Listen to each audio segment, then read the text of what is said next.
What a game. Sixers win at the buzzer with a game-saving layup by VJ Edgecombe on an offensive rebound and a sealer to ice it. Tyrese Maxey with the block on former teammate De'Anthony Melton, and the Sixers walk away victorious with a fantastic finish, 99-98 over the Golden State Warriors. Welcome to the PHLY Sixers postgame show. Rich, Devon, Bree, President of Basketball Operations, all of you, funnel on in. Come on in. We got a lot to talk about. They are now 12-9 on the season, and we talk about the finish and how we got to that point and getting it done and feeling good about the victory. But we got some other things to break down because they should not have been in that spot after holding a 24-point lead, but credit to them for finishing the game out. Hey, credit to Nick Nurse for challenging one play to allow Golden State to have to side out of bounds and re-inbound it to get the steal and give them a shot at an offensive possession there to close the game out. But here we are, 99-98. We are live from the Xfinity studio. We are presented here tonight by Bet365. Whatever the moment, it's never ordinary at Bet365, and that is always the case when it comes to the Philadelphia 76ers. Never ordinary, even when it looks like it's going to be an easy one, a laugher, and a walk in the park, get an early rest. Play Milwaukee tomorrow night, 2 wins in a row maybe because you get that early rest, up 24. Rich? No. But let's start with how things went to close it out. Again, Sixers trailing 98-97 at this point as we get ready to get the video going. We'll show you so much. We'll effort Derek from the arena. Maybe we'll get him tonight. Kyle's off. Derek is going to be checking in with us from the arena. Sixers have a flight to catch to get to Milwaukee for the second night of their back-to-back, so we will effort Derek towards the end of the show. But let's break it all down with how things went in this one to get to the point. Now, again, 24-point lead the Sixers have. Here we are, Golden State up by 4, 98-94. The Sixers get a 3-point play, courtesy of Quentin Grimes, to make it 98-97. Rich, you take it away with what you saw. So there were 3 things, right? So Guy Santos gets a play where the Warriors miss a shot up 1. And VJ Edgecombe and Guy Santos go for the ball. Steve Kerr challenges with about 13 seconds left. He wins the challenge. So the Warriors have the ball up 1. And it looks like, Sixers are going to have to play the foul game, maybe make a 3, hope they miss a shot.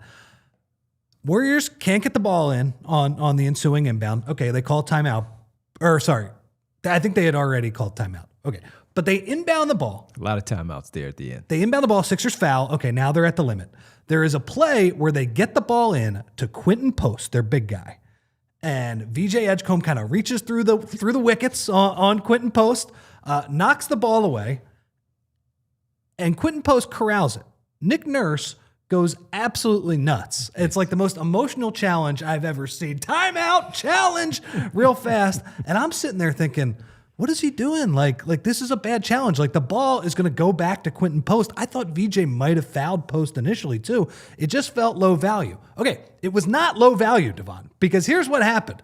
The officials ruled that VJ Edgecombe, even though he was kind of reaching up through Quentin Post's arms, and I think this was fine too. I think it was a borderline call. It was kind of like a clumsy play, but I think he probably did get all ball for the most part, and they erred on the side of a little bit of contact.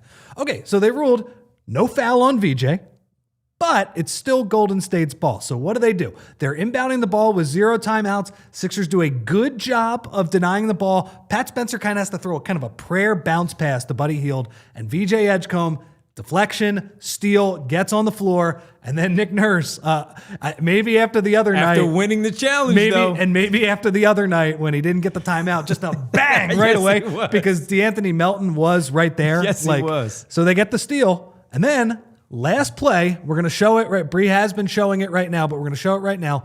They run an isolation for Tyrese Maxey because they ran garbage offense the entire second half. That's all they ran. Garbage offense. Terrible Tyrese Maxey shot, but they go to double and they don't have guys on the weak side. And who is there but VJ Edgecombe to clean it up, kind of fighting with Bona and in the middle of a bunch of guys. He gets the putback, two winning plays, hustle plays from VJ Edgecombe, and then Devon.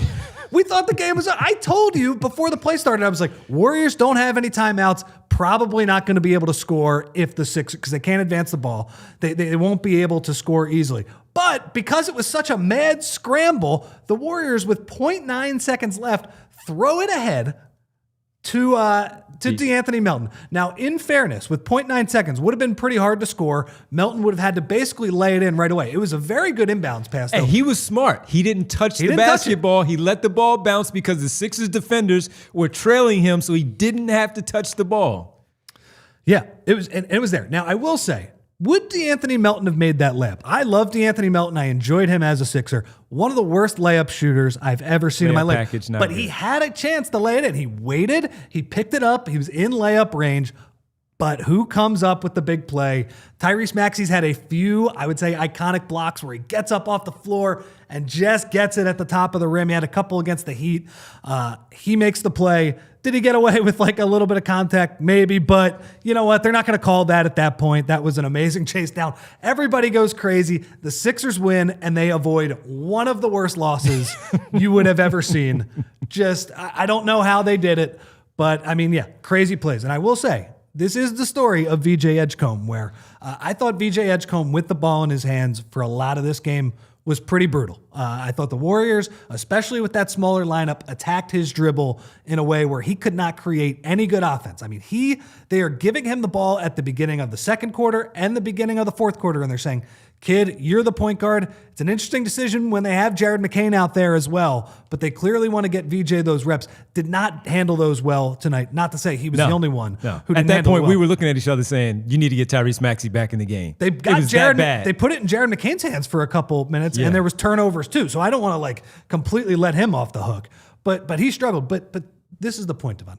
VJ Edgecombe, even when he struggles shooting, even when he struggles a little bit in a playmaking type of role, he does a lot of really positive stuff to help your team win. Keeps playing hard the entire game. Attacks the glass. Good one-on-one defender. Gets steals. Gets in there and does a lot of the little things. Has made a bunch of big offensive rebounds so far. And that was the story, right? He makes Sixers are really out of gas. They have basically blown the game. The game is over. And he makes two just complete effort and athleticism plays to steal them a win. And thank God he did that, because we would be lighting them on fire. We're still probably going to light them on fire in the next segment, because that collapse was that bad. And it was bad coaching and bad playing. And it was so bad against the Warriors lineup. But VJ Edgecombe does save them, and we can have a little bit of fun at the beginning. Yeah, and looking at that video again, as Bree ran that on a loop there, De'Anthony Melton lost the ball going up with that left-handed scoop. So he probably should have went right-handed scoop on that catch to try to get some body contact there, especially with watching him lose the basketball the way that he did, trying to catch it, go up all in one motion with that left-handed layup. And Tyrese Maxey just pinned that thing off the glass. That is a perfect pass. Yeah, yes, it was a perfect pass. And I was also wondering, everybody, that are the Sixers on the floor running and celebrating before they even inbound the ball? I was like, what is going on? So much was happening, so much chaos after VJ Edgecombe put that ball in. I even initially thought it was a Dembona who put that basketball back in. Me too. Yeah, and as I'm watching it, and I'm seeing it, it looked like the Sixers were off the bench running on the floor. You know, I gotta say, they weren't really even celebrating. Like Melton he was the one. No, I mean the bench. Oh, the bench. I don't mean the start. I don't mean the play at the five on the floor. I mean the bench. Yeah, and it's funny. So we're rewatching the play, and honestly, it's like the fourth time I'm watching it. I finally looked at, okay, were they lackadaisical there? Did they let Melton up? Now maybe Maxey could have run back initially, so it was his guy. Yeah. But no, they got it in really quick, and Melton's ahead of the play. They have the Sixers. The other four guys are crashing the rim, Devon. So it's not like it's understandable why Tyrese Maxey is the only guy back there with De'Anthony Melton. Yeah. Just an insane finish. And for the team that plays more clutch games, more close games than any other team in the NBA, why did they give us that heart attack tonight? I don't know. But they gave us this crazy play that we'll be talking about probably for a few months And hopefully if the Tyrese VJ pairing, continues into the future, and if this is the Sixers backcourt and they win a bunch of games, as we hope that they do, maybe this is like a play where we kind of talk about, remember the TJ McConnell winner against the Knicks, right? Yeah, that's kind of good one. Right? That type of play where you look at, okay, this was the beginning of this partnership. They're going to do a lot of good things, but how about that crazy win against Golden State when they almost blew it, but VJ corrals the rebound, and then Tyrese gets the crazy chase down block. The sellout, chase out block by Tyrese Maxey. Everybody check in on the chat. Send your super chats in. Love to hear from you and for this one tonight because, again, so much to unpack. Very, very, very fun game, but other things that we have to talk about after blowing a 24-point lead that they had where it looked like it was going to be a cruise to a victory. And again, I was watching it one more time, that whole sequence there of what was going on, because Joel was the one that first, he's running up the sideline. Everybody else is pretty much staying back, and Joel was the one that kind of jumps on the floor almost and pulls Tyrese. So how Tyrese Maxey sprint, we know how fast he is, but for him to get down the floor after Joel's kind of trying to celebrate with him and to get that block, tremendous work by them. Good recovery from Edgecombe to try to get down there. Barlow, never gives up on the play. So they were all at least trying Those to... guys were under the basket, Bona, Devon. and Bona too. They beat the basketball down the floor basically to lend a hand to Tyrese Maxey trying to defend that particular play. So crazy, crazy stuff. The entire sequence. And again, people are attacking Nick Nurse, and rightfully so. We'll get to Nick Nurse. We'll get to him. But as Rich said, to challenge that one play, that worked. To keep the timeout, help you call timeout when you actually got the steal. I said it on Twitter. So I'm saying you have to criticize him all you want, but give him credit for that. That challenge because won the game. It was key. It was key. No, and he's not going to get a lot of credit and he doesn't deserve a lot of credit. No, we're talking about that. Because the offense completely just melted down, and he was a huge part of that. I think the guards, I'm not taking them off the hook either. No. But yeah, I mean, in the moment, Devon, if you follow me on X, formerly known as Twitter. Twitter for me. Yeah. So if you follow me on that app, I said in the moment, I was so fed up with Nick Nurse, and I was like, emotional challenge, like just ridiculous. Like you're just looking up at the scoreboard. You're not even doing that. You're so emotional and so mad you're gonna challenge anything. And I looked at it, and the reason I said that, I was like, first off, it looked like a foul. Second of all, Quentin Post has the ball, so it seems like a low value challenge. But 100%. I was so mad, I didn't think through the possibility that, okay, yeah, Quentin Post can get the ball and they'll give the ball back to the Warriors. But as we know, inbounding the ball at the end of games is hard. It's not just the Sixers who screw that up. Like, I do think that is the one thing where when the Sixers do have trouble inbounding the ball at the end of games, it's hard for everybody. They let the defense play physical. It's difficult. And the Warriors struggled. They did not get anybody open. It's Buddy Hield with VJ running like a cornerback, stride for stride with him. Crazy. On that play. And that ended up winning the game. That challenge was huge. I mean, it allowed it to remain a 1-point game. VJ gets the steal. They keep the timeout. They use the timeout. They win the game. So if we don't really make a lot of sense, guys, right now, it's because that game didn't make a lot of sense, and we're dealing with a lot of emotions and a lot of different things, a lot of different balls in the air right now. But yeah, just a wild finish to save what would have been a terrible loss. Nutty finish there tonight in South Philadelphia. All right, let's reset things and kind of set the show up. We had to break that down to start the game, start the show off, because that was an amazing, amazing finish. No matter who you were rooting for, it was entertaining those last few seconds of the game. Luckily for all of you, and at least for us, to not have to destroy them tonight, we get to talk about a close victory on the front end of a back-to-back for the Sixers. So we got a temperature check coming up here shortly. We'll get to the player of the game as well. Unsung hero tonight for the game, as well as the Sixers beat the Golden State Warriors by 1 in a thriller. 99-98. The Sixers don't know how to do it any other way. Whenever we see a blowout like we did against Washington or Brooklyn, that's not the real Sixers. This is the real Sixers, everybody, where they make you sweat and pull your hair out. So when we come back, it's so bad and so good. We'll get to the temperature check and get into the player of the game as well. Your basketball team is 12-9 after a thrilling, emotional win. We got to talk about a 24-point breakdown also, so that we'll get to that too. We're getting there. It's the PHLY Sixers post-game show. Rich, Devon, Bree, all of you stay with us. We're presented by, I'm going to tell you here next. All right, team, let me tell you about our presenting sponsor, Bet365. Whatever the moment's never ordinary at Bet365. And we always tell you the early payout offer in the NBA. Well, your basketball team, they did, in fact, go up by 20 points in this game against Golden State. If you jumped in on that, you maybe took advantage of that there at Bet365. If you're not one of the 90 million users worldwide, you could have jumped in there with the live stream, 780,000 for some live in-game betting. And if you are a new customer, and you're still looking at this team right now for basketball, you feel pretty good about your squad, but you're also looking at the Thursday night football game going on right now, you can still make some live in-game betting with Dallas and Detroit. New customers, if you want to sign up, breaking news, you get $150 in bonus bets when you sign up. Win or lose, everybody, $150. Deposit 10, place a bet for 5, you get $150 in bonus bets. Win or lose. Bonus bets can be used on spreads, totals, player props, futures, and more, whatever the moment.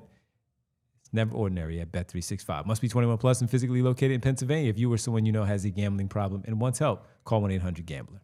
And guys, do you want Tyrese Maxey playing center? Well, maybe he can do it all. But no, it's not worth the risk, time, or money. You keep your stars focused on what they do best. And the same, it goes for your business. You don't want your top people buried in operations, the tedious, time-consuming, redundant activities that wear the team down. And Togo can help any business looking to reduce operating costs, become more efficient, or unlock more time for their best people. From customer service and accounting to order management, logistics, admin, data entry, and even complex multi-step operational processes, they take it off your plate at a fraction of the cost. Every engagement starts with a free process mapping and engineering, no cost, no commitment. They don't bill you a dime until the real work begins. And with programs starting as low as $1,000 a month, you're not going to break the bank. So at Togo, you call the plays and they execute. Visit harnesstogo.com. Scale smarter, work faster, and stay focused on winning. And we're back here on the PHLY Sixers post-game show, 99-98. Sixers with the victory over the Golden State Warriors, a nail-biter in South Philadelphia. Got a plane to catch. Milwaukee, Giannis less tomorrow night, 8 o'clock start, 7:30 pregame with the team right here on the PHLY Sixers pregame show. All right, let's get to the temperature check presented by Ace Hardware and Ace Hardware Home Services. Temperature check. Make sure you check out Ace Hardware Home Services online at acehardwarehomeservices.com to get started on your next project. The next project for the Philadelphia 76ers and Nick Nurse, Rich, yes, it is the Milwaukee Bucks, but it's also securing the lead, holding on to the lead. We've seen it a ton with this basketball team. I go back to Seinfeld when he was trying to rent the car and they screwed up the rental and he's telling the lady, she's like, I rented the car. I had the car. I know. Well, if you secured it, no, you got to hold the lead now, everybody. Hold the lead, Sixers. And they are Ace Hardware temperature check right now because 24-point lead, even extending it to 22 in the beginning of the third quarter, 23 in the beginning of the third quarter, where it's like, okay, they took a punch and they got it back right back to 23. This game is over with. Tyrese Maxey is going to close this thing out in the third like he did against Washington. Unfortunately, that did not happen, and that allowed us to get to what we saw as the close of the game tonight. Guys, it was inexcusable. Like that loss or that collapse was so unbelievably bad. Oh my God. They got punked by Buddy Hield. They got punked by Pat Spencer, Quentin Post, Guy Santos. Like, what, guys, what is going on? And Devon, you said the big thing. They took awful care of the basketball. Are you kidding me? They had, I believe, 7 turnovers in the third quarter and then 2 minutes into the fourth quarter, just lazy. And I mean, it just goes to show, like they really need to understand this. I understand that 4 quarters of a game are not going to be perfect. They played lazy offense in that third quarter. They just said, all right, we're going to play prevent offense. We're going to, just swing the ball around the perimeter and not get into anything good. And then it turns into an ISO fest. I was disgusted with the offense in the second half, guys. And I mean, you look, all of the offenders there. VJ had 5 turnovers. I thought he was pretty bad when he was the point guard. On the non-Maxey units. Quentin Grimes had a couple turnovers. Maxey had 3. Embiid had 3. I got to say, the big thing that people were calling for, and I get it, is that Jared McCain did not play point guard in those minutes where VJ started turning the ball over. But then the way the Warriors were pressuring Jared McCain has back-to-back possessions where he throws a pick 6, and then he gets trapped right over half court, and he gets Nurse should have called timeout on that play. But Jared McCain, he threw the ball in the middle of the floor where no one was. Yeah. You can't pick the ball up right over half court against a team that's trapping you. So I will say, as much as we talk about how exciting the Sixers' young guards are, and they are exciting, look, some of this is young guy stuff, and they all have a pretty bright future. I will say, in terms of getting a team into their offense, it's Tyrese Maxey, and then there is a pretty large gap to the next guy. Hopefully that's McCain, but frankly, again, he gets overwhelmed at times too. We saw him dribble the ball off his foot last game as well. I don't think he's a panacea by any means. I would probably play him on the ball more in those minutes, but I understand why it's not a slam dunk that he's going to do it. So that was concerning to me. The fact that those Warriors bench players that we talked about just completely attacked the Sixers dribble. It was crazy. Buddy Hield is pressing up on these guys, and he's playing super aggressive, and he's probably getting away with a few fouls, but it's guys, it's Buddy Hield. Just go by him. Mm-hmm. That shouldn't be an issue, right? That shouldn't be a big issue. So I was pretty discouraged by how they ran their offense. Joel Embiid also had turnovers as well, couldn't make a shot, all of those things. But come on, the Warriors looked so hopeless on offense in the first half of tonight's game. They scored 34 points, and it looked worse than that. It really did. It looked like they had 5 points with 2 minutes left in the first quarter. It was awful how bad their offense is. The only way the Sixers were going to let them back in the game was to give them easy buckets, and they were bet I can do that. It's just it's ridiculous. So the way they played that third quarter, they should be happy with the win. They should be celebrating with VJ and Tyrese. But they also need to learn that was just complete garbage offense in the second half. And then Nick Nurse reverted into his absolute worst tendencies. And maybe he did it because, hey, they're trapping us and an isolation is safe. And hey, we'll get a shot up on the basket and we won't turn the ball over. They ran ISO, literally just clear out a side for Maxey, clear out a side for Grimes. Last play, what is it? ISO for Maxey. And a lot of coaches do that on the last play, but Nick Nurse did it for 7-8 minutes at the end of the game. It's just garbage offense. You're not giving the Sixers any sort of advantage. So he was bad tonight as well. I am not usually as hard on Nick Nurse as the Sixers fan base is. He stunk tonight. He's got to find a way to put an end to that. So it was really bad. No, it was ugly. It really was. Again, just to have the lead that they did at one point, where we're talking about a 23-point lead in the third quarter, still comfortable right around that 17, 16 mark, number where we're looking at that saying, okay, just keep it around 20. And once the third quarter is over with, Tyrese Maxey can sit. If things go sideways, you bring him back. But it just didn't look really good. And that's where the ball handling part came in, where it was just you got to get Tyrese Maxey back on the floor because too many turnovers. VJ Edgecombe wasn't ready for it. Obviously, Jared McCain wasn't. And we said how he handled the length of one team pretty well. I think it was Orlando. He handled them pretty well, played it well against Miami also. But in this case, it wasn't clearly as good as we expect it to be when it comes to what he needs to do out there. Both of them need to do in terms of protecting the basketball. And even when Quentin Grimes had it going, getting by the defenders early in the first half, that wasn't the case in the second half.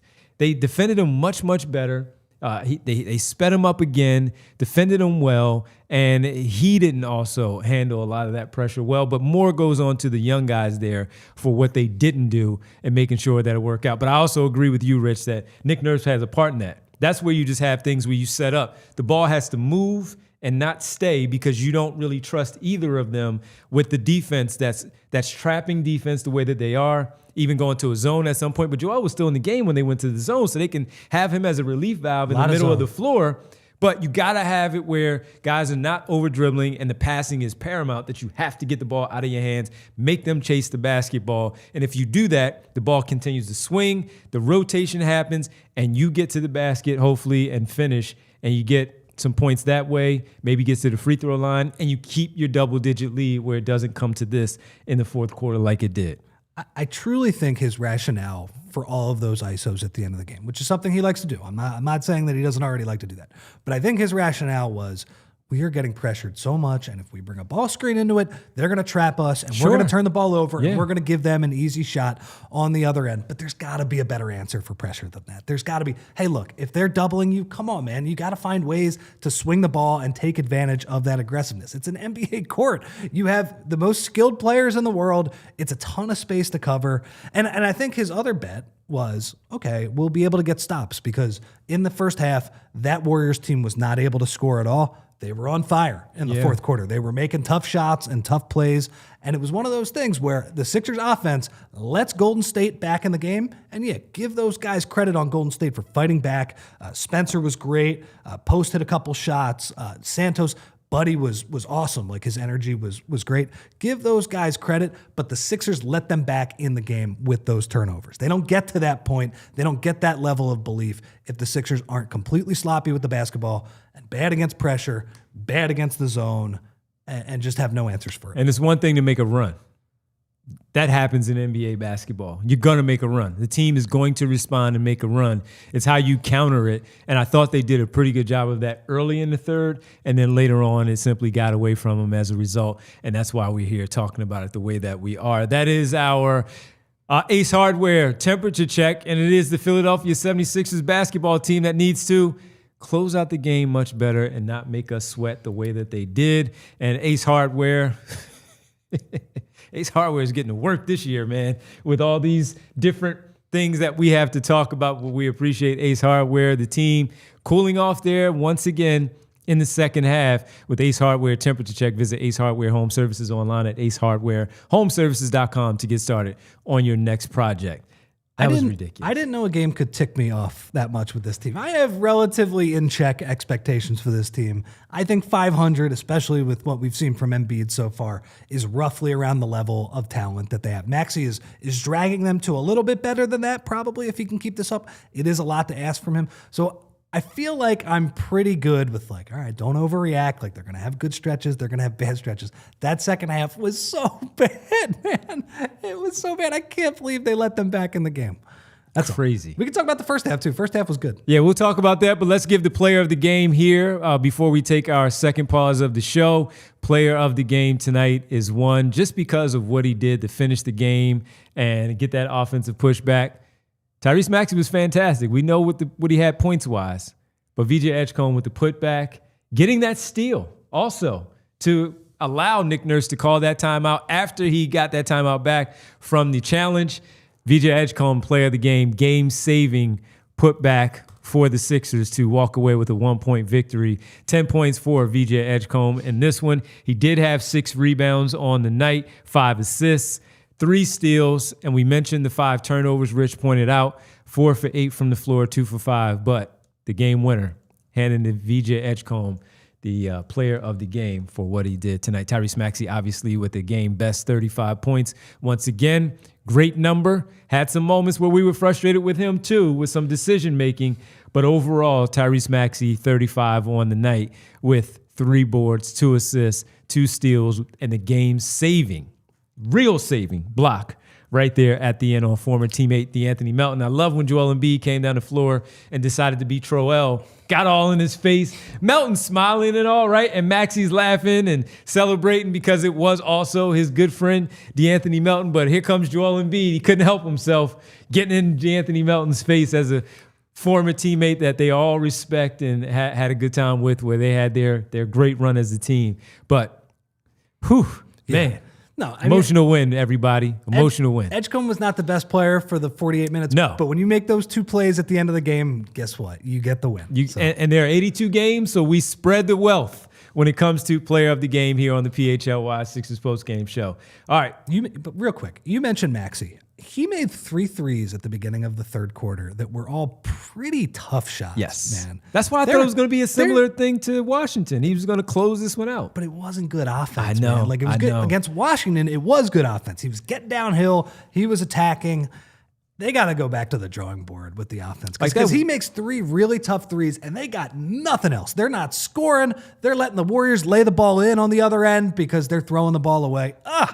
That second half offense was bad. That one play where they did have in their favor a transition opportunity, he and Grimes, Tyrese Maxey was caught in the middle of wanting to throw an alley-oop and deciding. He wasn't perfect, but he wanted to. He didn't know what he wanted to do, and he decided that he wanted to throw the alley-oop. He got caught, and then he had to throw up some tough shot there against the defense there as they got back and kind of settled and took that away from an odd man break that the Sixers had to their advantage. Come back. Quick pause right here, and we'll get to the unsung hero of the night because he had a big bucket. Yeah. Big bucket late in the fourth that the Sixers desperately needed. We'll talk about this player and much, much more. Sixers win a nail-biter, thriller, 99-98. Now 12-9 on the season. They take on the Milwaukee Bucks tomorrow night without Giannis Antetokounmpo. After playing 40 minutes, Tyrese Maxey should have played 28. We'll get to all of that when we get back here on the PHLY Sixers postgame show. Guys, we all know the feeling. You walk into a jewelry store trying to pick out something for your special someone, and suddenly you're in over your head. You're thinking, what's the difference between all these diamonds, and what if they don't like it? Yeah. It can be stressful, and that's why working with Joe and Michelle at Bucci's Jewelry and Design has been such a game changer. These guys make the whole process seamless, and from the minute you walk in, they treat you like family. They actually listen and help you figure out what the person you love will love, and then their team designs something completely custom right there in-house. No pressure, no pushy sales vibe, just good people who love what they do, and the end result, something to be proud of and that they'll never forget. So next time you get you need that perfect piece, go see Joe and Michelle at Bucci's Jewelry and Design. 30 plus years in the game, voted Philly's #1 jeweler year after year. Over 1,000 5-star reviews speaks for itself. Check them out at BucciJewelers.com and tell them the guys at PHLY sent you. Hey parents, the holidays are approaching us very fast, and it's the perfect time to teach your kids a little something about money, and Greenlight makes it easy. Greenlight's the all-in-one money app and debit card made just for families. It helps kids learn to spend wisely, save for what matters, and build smart money habits, all with you calling the plays. Here's the best part. TrueMark Financial Credit Union members get a free custom card with their free Greenlight subscription. That's a value of $79.99. You can't beat that anywhere. Not a member yet?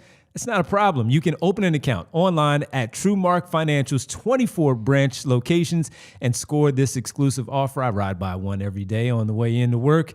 I'm sure there's one near you. With Greenlight, you'll get real-time spending alerts, easy controls, and an instant on-off switch for your kids' cards. Plus, kids can earn on their savings and manage chores and allowance right in the app. So make this holiday season a win. Visit TrueMark.com/Greenlight for all the details and get started today. TrueMark Financial Credit Union is federally insured by the NCUA. Welcome back to the PHLY Sixers postgame show presented by Bet365. Rich, Devon, and Bree. All of you, thanks for hanging out again with us. A crazy, crazy win. Tyrese Maxey sprinting from like 75 feet away to get that block. What a play. What a crazy play. I actually have a new video, Bree, that I'm going to send you because he's so explosive after a dead sprint like that. Like it's wild how fast he can run down the court. Normally when you're running that fast, you're not able to explode unless you get your steps down right. Man. He is, what a remarkable athlete that dude is. A remarkable basketball player in general, but man, like that takes both the will and the skill to be able to get up for that block. And it's something we've seen. He's got like 5 or 6 of those blocks in his career where he skies. I mean, he got, what's his name? He got his guy Quickly a couple weeks ago on Toronto with one of those too. So, yep. And I'm watching just the sprint that he puts on, man, to get back there to make that block, to catch up with he caught up with the basketball, okay? Again, the basketball is faster than the man. He caught up with the basketball, and Rich pointed it out. It was a perfect touchdown pass thrown, and he still punched it and pinned it off the glass. Time left. Good thing Franklin didn't run on the floor there. I know. And you see the security because a fan tried to run on the floor, on the baseline. And the security had to kind of give him no, you can't. Look at this. Watch how the fan steps up and you see Franklin. But look at the security like, oh, hang on right there, buddy. You can't go any further than that right there. That would have been the most Sixers way to lose a game. They got a technical foul because Franklin's on the court stopping De'Anthony What a finish. Yeah, because the security actually pulled Franklin back too. So there's that. You would be surprised because the camera doesn't always show it. That's where our seats were for the media seats. That's where Derek was sitting tonight, right behind that basket, kind of right behind all these people to their left. Mm-hmm. The amount of times that the ball boy and the floor sweeper has to get out of the way because the change of end happens too quickly is a lot. And so those guys are ready for it, and I'm sure Franklin is too. Yeah, great stuff from the Sixers again. Let's get to the unsung hero tonight because this one was, we gave player of the game to VJ Edgecombe, but an unsung hero for the work that he did, having to come into the game cold. First of all, the unsung hero is presented by Togo, the leader in operations outsourcing. Let Togo handle the work that gets in the way of your work. You call the plays, we execute. And he executed pretty well after coming into the game cold, after not playing the entire game. Adem Bona, Rich, coming in, no minutes. He finishes the game on the night with 5 minutes and 59 seconds, all in the fourth quarter to close the game because Joel Embiid could not play any further past his 25 minutes and 13 seconds. And Andre Drummond just wasn't good enough tonight against this collection of Warriors with the perimeter team the way that they were. You couldn't leave Andre Drummond on the floor. As a result, he calls on Adem Bona, and this is where we always talk about the experience of Adem Bona. He'll drive you crazy. He'll do all these things, but then he'll make a difference like this where he plays 5 minutes, 59 seconds, misses 2 free throws. That was rough. Right? That was rough. I mean, that was good that he got fouled because, again, that was another bad Sixers offensive possession. Yeah. Where he got the board and created the buckets. But, yeah, he missed the free throws. He's not a great free throw shooter. Yeah. But, yeah, it's funny, man. It was – you bring it back to the first week of the season when Joel was on the minutes limit. I guess he still is, right? 25-13. And so he plays, the first 2.5 quarters, and then Drum is the backup center, but Drum doesn't really have it. And it's like that game against Washington, the game that got the Sixers to 4-0, when, with about 6 minutes left in the game, it's like, Adem Bona, get in there. You're energetic. I mean, it's very unorthodox for a player, an NBA player, to be sitting cold for 42 minutes of the game and then to come in and make an impact. But yeah, I mean, he's done it a few times. I mean, he got a big putback, which again, with how much the Sixers were struggling for offense in that fourth quarter, I mean, I think that broke like a huge dry spell too when he got that bucket. He was good tonight and down the stretch played good defense, got a couple rebounds. Yeah, I think he is a well-deserving unsung hero of the game. Yeah, so let's also pivot to talking about what he did, obviously, but then talk about another guy who, as I'm looking at Super Jamal 1996 in the chat saying, yeah, Bona isn't the unsung hero. Barlow is. L take. Listen. That's an L take, Super Jamal. The W take is that Dominick Barlow is the sung hero, man. Always. He's not unsung. He's like one of the best players on this team. And we have given multiple unsung heroes to Dominick Barlow where we said, all right, at some point we got to stop giving him the unsung hero because he's just been fantastic for the job that he's done. He was going to get his own shout out and his own love in this one. We get your point. That's why we're pushing back on it because he's been so good and he was tremendous. He was probably going to be the player of the game had it cruised along the way that it was, and then it took its turn the way that the game did, and we shifted and all that. And then Jamal says, okay, I like that. Respect. Yeah, so respect Maul, of course. Appreciate you. We're not yelling at you. We're just like, yo, he's been the sung hero so much this season. We wanted to point out what Bona did cold. We're also coming in at that point. We're also emotional too. I mean, man, that game was so crazy. I mean, we're we're going nuts on every topic. So Rich says Dominick Barlow Award. That's what it is. So he's graduated to, it's the Togo Unsung Hero Dominick Barlow Award, handed out tonight to a Dembona. But Dominick Barlow, please. That's true. We can name it after him. Thank you, Rich. Yeah, Yes. absolutely. Okay.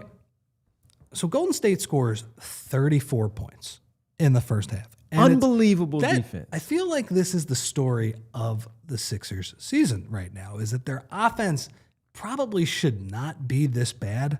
Their defense, I would argue it should not be as good as it looked. Like the first half, the Warriors are a team that cannot score without Steph Curry and Jimmy Butler.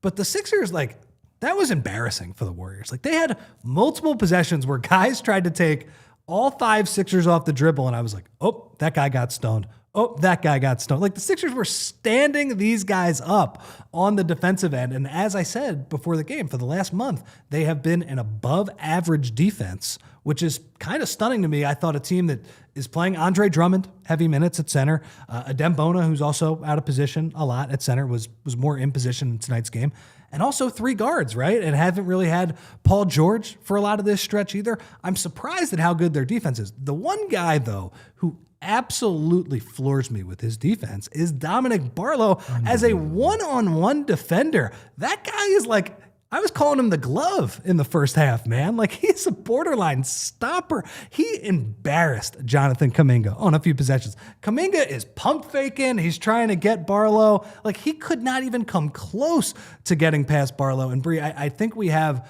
the one video from the first half. And this is, guys, this is how the Sixers built this lead. I thought their offense wasn't even all that great in the first half. It's just that their defense was completely suffocating. And Barlow was a huge part of it, where you can't drive on this guy one-on-one. I said it after the last pod. It's stunning to me how good of an on-ball player he is. And to start this play, as Bree puts it up, gets the block on Moody, then they get a transition bucket. And here he is with the motor. Boom, put back dunk. Over Edgecombe, who was in position to finish that play. Yeah. So I think Barlow, his ability to guard guys one-on-one, that's a huge weapon for these guys. I had no idea that this guy was capable of it. Like, in the preseason when we saw him, I was like, okay, this is going to be a very nice two-way contract that Daryl Morey signed, because this guy is an excellent offensive rebounder. He's an energy guy. He's going to help give you actual rotation minutes. I did not know he was capable of defending big wings and pretty good ones one-on-one. People have no shot against him. Like, again, he's the guy who played pretty good defense against Jalen Johnson the other night as well. So good defense from him overall. I think Yams points out, and I agree with Yams on this, that Embiid played probably the best defense that he did all season in the first half tonight. Didn't play great offense for sure. Was way off from 3 and all those things, but definitely played better defense. So, you know, when you get Joel a little more locked in, you get Barlow, Maxey getting pick sixes off the ball, VJ getting pick sixes off the ball. I was really impressed with the Sixers defense in the first half. They built a huge lead. They should have just been able to put their feet up in the fourth quarter because of that defense, but then their offense lets them down the second quarter. So that's where we're at. The defense is just way ahead of the offense on this team. And that's like, look, that's room for growth. They need to get better on the offensive end. But I like how they're playing defense in tonight's game. Even in the fourth quarter, when the Warriors were making tough shots, there were a couple of breakdowns. Like Drummond lost post on one of those plays. There was a play where Spencer, I think Quentin Grimes thought they were going to switch, and Bona went. They both went with the roll man. Yes, there were a couple mistakes. The Sixers let up a couple of easy ones. But for the most part, guys, I thought it was tough Warriors shot making and terrible Sixers offense leading to easy buckets. Sixers in the half court, that's a pretty good defense. I like how they're playing on that end right now. Yeah, and look, I was not like Rich when the signing happened in the offseason. I wasn't sure. I wasn't convinced at all that he would even be one that would play minutes for the regular team. I wasn't. And especially after seeing Summer League, where he had some good games and he had some poor games. And then he came into training camp, and from practice 1, Nick Nurse shouted him out. And with Paul George down, a power forward spot opening, Trendon Watford down also with his hamstring injury at the time, the guy has blown me away of how good he is and how important he is now to this basketball team. And as Phil said it right there, Phil W., of course, Kelly Oubre's agent, but Phil is now on the Barlow side, says must re-sign that guy. because we've talked about it, and we'll speak to Derek at some point about this. They need to sign him.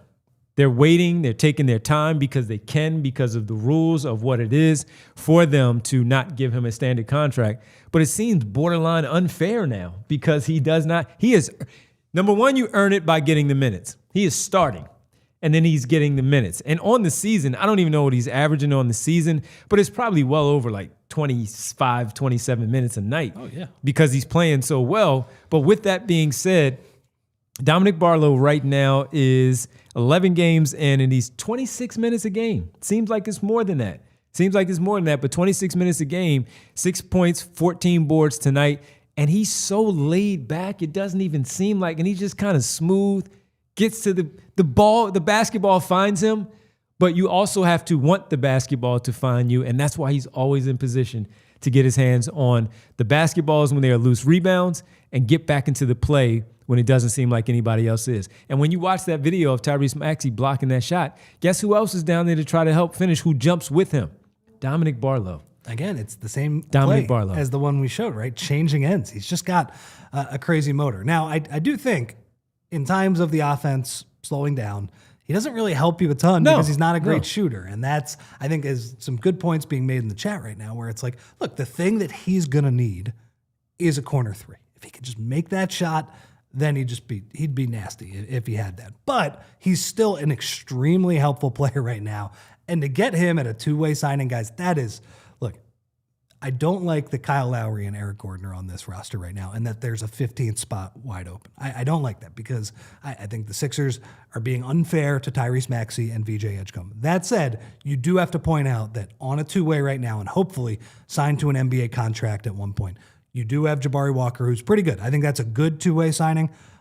Dominick Barlow is a home run two-way signing. And that guy's playing starting minutes, and it's not going to stop anytime soon. He just does too much positive stuff. And too many guys miss too many games. There you go. 22 years of age as well, so hopefully they have him around for quite a bit. And you get some healthy bodies around him where you could really see the value, even more of the value with Dominick Barlow. And a Dembona, all that Dominick Barlow talk.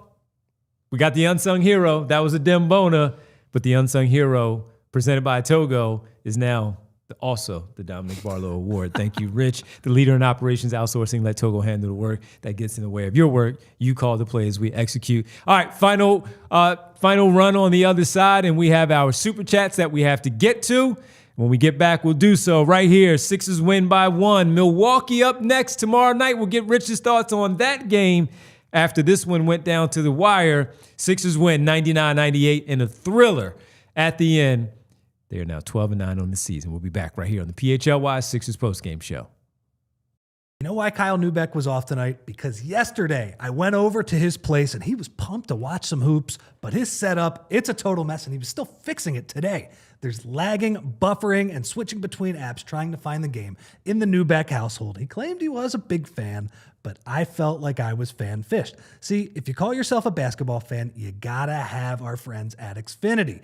It's the ultimate sports destination. I can find the best games and my favorite teams all in one place. And the way that I watch, it's next level. It's the perfect fan flex. I've got all the action right there in my living room, plus Xfinity's best picture and sound with enhanced 4K. It's so clear that it feels like I'm in Xfinity Mobile Arena. And sometimes I've got 4 games going at once because why not? And on top of that, I get real-time notifications and live stats right there on my TV. It's the best seat in the house every single time. So guys, next game day, make sure that big fan isn't a big fail. Learn more at Xfinity.com. Xfinity, imagine that. Restrictions apply. Multi-view requires Xfinity 4K capable TV box. And I got to tell you, everybody, well, the holidays are here. And with it, you have everybody over, a lot of different beverages. Well, there's one in particular where everybody has their favorite hard tea. But have they ever turned the can and read what's in it? That's where you come in. When the family comes over, the friends, everybody's just like, oh, what's that? Pretty cool can. And you can't turn those other ones because they don't tell you what's in it. And while they hide what's inside, Crooked Tea brings and brags about it right there in front of you. Crooked Tea brews real USDA organic tea for real flavor with 0 sugar, no fake junk. Hiding behind the label, what you see is what you drink. Next time you're at the store, flip the can. And if you can't, and the ingredients You don't see them? Just put the can back. Then grab a Crooked tea, zero sugar, real tea, and fully transparent. That's why when the folks come over your place, it's real transparent. They know exactly what they're getting. You know if Philly Real recognizes real, so why drink the fake stuff? Crooked Tea, the only thing better is a strip sack in the Super Bowl. Visit crookedtea.com to find a store near you. Welcome back to the PHLY Sixers postgame show. Go celebrate, Sixers, as you get ready to get on the plane. Don't drive. On the plane. Take a Crooked tea with you on the plane as you get ready to head to Milwaukee. I can't help myself, everybody. I'm watching the play again during the break as Rich was talking and doing his read. And Tyrese Maxey was on the bench and caught that and punched it against De'Anthony Melton. On the bench, in the crowd. Teammates holding him back. And he still got out there, and Dominick Barlow almost beat him down the floor. Unbelievable stuff. Unbelievable finish for the Sixers. Let's get to the Super Chats with this thrilling win here. Sixers win 99-98. Let's go to Bernard McCoy to start things off. Number one, Maxey trying to get Embiid going in the third changed the flow of the game. He should have kept it going because he was hot. Team has to be better. Bernard McCoy. Well, we know Bernard is maybe the biggest Maxey fan in a sea of Maxey fans. I agree, Bernard. I mean, I think he was, there was a play where Devon actually he thought Maxey should have shot a floater, and Maxey, he attacks the zone, he gets into the middle of the paint, and he kicked it to Jabari Walker, and Jabari Walker missed the three, and Devon was like, man, he's got to shoot that floater at that point. And honestly, like, he probably should have. It was a higher value shot at that point. I think he thought he made the right pass. Yeah, it was a good pass, but obviously, like you said, I think the right play would have been to shoot. And there were a bunch of those where he tried to find Embiid for shots. Embiid just could not buy a three. I don't think they were bad shots, but he just was not making any of them tonight. So I do agree with you, and I think he thought that the game was out of reach, that Golden State wasn't going to be able to score against them, and Maxey had a couple turnovers as well. So generally agree with you where it felt like when the game got to like 10 points, 12 points, late third, early fourth, when Maxey was in the game, I guess that was probably, Maxey only sat for a couple minutes in the second half. It felt like, Pat Spencer denying him the ball, it was a little too easy. They were able to take him out of the game. And it just felt like that's a game where he should have been able to do whatever he wanted. I mean, there were a couple possessions in the first half where Buddy Hield started to guard him, but he absolutely cooked him for jumpers both times. Yeah. So Bernard, I agree with you. It was frustrating. It was overall the offensive approach was frustrating. I get why they were trying to get Embiid involved, at least within the flow of the offense, but it didn't work, and that was part of the reason that they coughed up this lead. Yeah. Crazy stuff. Let's go to next. James Alexander saying they need to learn how to not let up a big lead. James, we talked about it. Yeah. We talked about it. They got to fix that. In that first week of the season, though, James, they were really good at coming back from big deficits. So that is a little bit about the modern NBA, but I would not have talked modern NBA after tonight's game because this felt like the Bulls game, probably even a little bit worse than the Bulls game. That's just a game. It's inexcusable to let that team off the mat and back into the game. It still is inexcusable, but VJ Edgecombe made it feel a little bit better at the end. And hey, Devon and I are with all of you guys in this too. We're happy that he made it better at the end of the game. But yes, the letting up of the big lead was quite pathetic. All right, MA, and we thank you, James, for the super chat. Good to see you. Good to hear from you. It's been a while. MA says, Joel Embiid and Paul George are pathetic excuses for basketball players.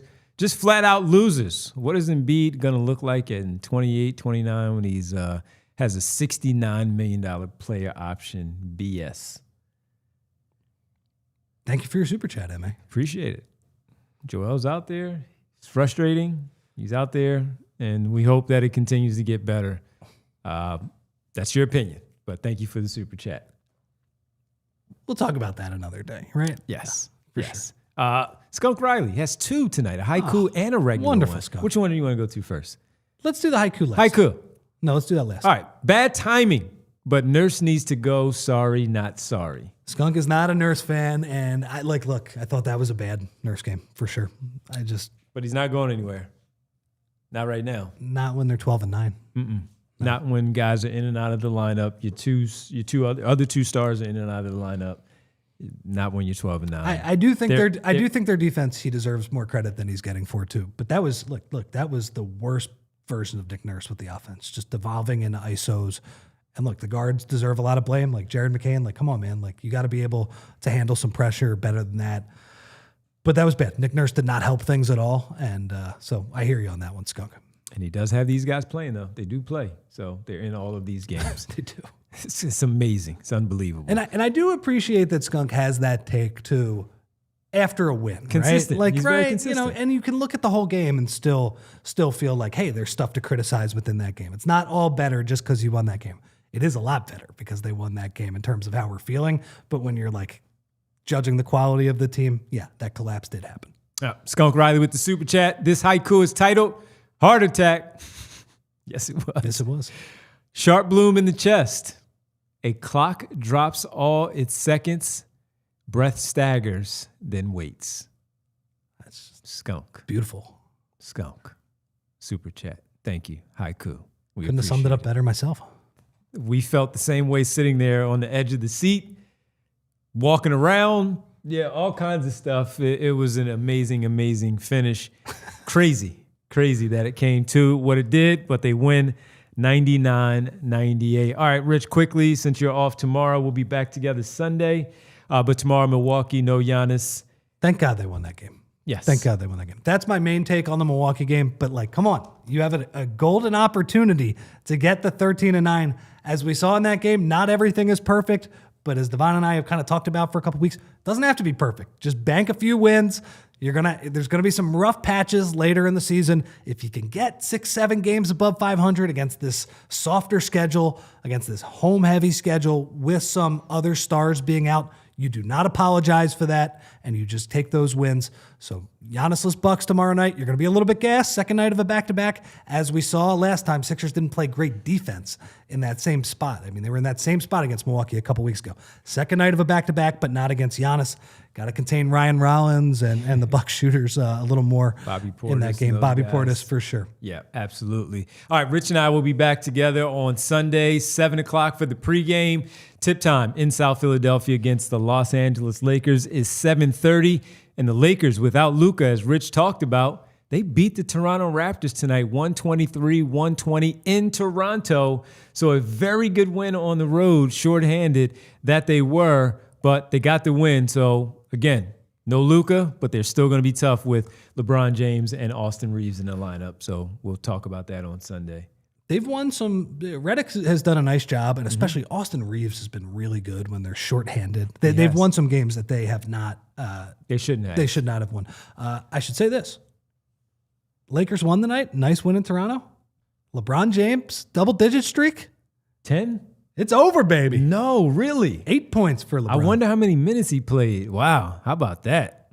Look at that. Played 36. And only 10 points? 8 points. 8 points? Yeah. Folks, I think it's happening. Somebody said it the other day, and I was like, he's just coming back. He was out for a while. I have not watched him. I have listened to a few podcasts where people have said, he's finally starting to look his age a little bit. Which, credit to LeBron, the fact that it's taking, year 23? And he took 17 shots. Yeah. Wow. Unbelievable. All right, let's get to it. It's the world famous roll call, where we say thank you to all of you great people. Joaquin from Cherry Hill, I see you right away. So I say, what's up, Joaquin? Also, checking out there, Doug Craig. We appreciate Doug. Who else did we have in here? We got tonight? Winona in there. We got Nona. What up, Nona? Good to see you in there, Nona. Who else we have? We had X-Man's been in there. What up, X? We see Yams, Phil Yams W. in there. We see Phil W. in there. Steve Paul, good to see you in there as well. Jamal. We got to shout out Maul. What up, Maul? Thanks for the check-in on the chat. Reardon, good to see you as well. I saw Val in there a little bit earlier. Swan, what up, Swan? I ain't seen Swan in a while. What's going on, Swan? Good to see you in there, my friend. Who else? We got to check in. Kyle Wright. Igavini, Kyle Wright, SB Cole, Philly Reddick, Bill Holland. We got Jazz Graham in there. My mom, she's checking in. Hi, Mom. Tommy Jackson. What up, Tommy? Good to see you. As always, we had Kyle Newbeck. You said he was off, but he checked in earlier. Oh, was he? Said, did I miss anything? No, you didn't. We'll see you tomorrow at 7:30 for the pregame show. He found a way to get in. He found the a way chat to through get that in. bad Wi-Fi. Yes, Okay. yes. What up, Rich P? We saw Rich P in there. X-Man, we already said it. I Gavini, SB Cole, all of you great folks. Great to see everybody in here tonight. We couldn't thank you more. Super chats from, we had Skunk Riley, Bernard McCoy, James, and MA. Thank you guys all very much. Make sure you hit the like button. Not enough likes in there. Everybody, what up, Brad? Like and subscribe. We really appreciate you checking in. What a win for the Sixers. They still having us pulling the hair out, blowing the 24-point lead. Like and subscribe. When you do, hit the bell icon to alert you that it is showtime right there. We'll be back for pregame tomorrow at 7:30 for Sixers Bucks. Thank you, Bree. Love you. Appreciate it. Talk to you all tomorrow. Good night. We all silly like the mayor.